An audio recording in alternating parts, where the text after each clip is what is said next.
Hi everyone, welcome to my mini vlog. তো এটা হলো সেকেন্ড দিন আর আমরা আছি এখন মায়াপুরে। যা গরম পড়েছে, সকালবেলাটা শুরু করলাম এরকম একটা ঠান্ডা ঠান্ডা ফ্রেশ অরেঞ্জ জুস দিয়ে। তো সেই দিন ইসকনের ভেতরে এখানে একটা ফুড কোর্ট আছে, সেখান থেকে আমরা ব্রেকফাস্ট করে নিয়েছিলাম। তো সেটার আর ভিডিও বানানো হয়নি। তারপর ব্রেকফাস্ট করে আমরা এখানে মন্দির চত্বরটা একটু ঘুরে দেখছিলাম চারপাশটা।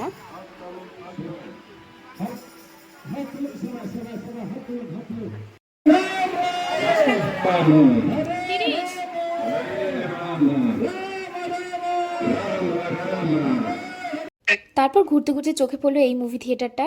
টিকিট প্রাইস নিয়েছিল 40 টাকা করে। আমরাও টিকিট কেটে ঢুকে পড়লাম।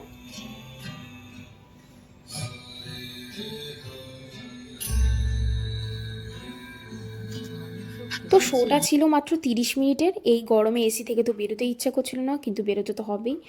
বেরিয়ে দুপুর হয়ে গেছিলো। তো আমরা মন্দিরের ভিতরেই গোবিন্দ দাস বলে একটা রেস্টুরেন্ট থেকে দুপুরবেলা লাঞ্চটা করে নিয়েছিলাম। আমরা নিয়েছিলাম ভেজ বিরিয়ানি, মিক্সড ভেজ আর স্টিম রাইস।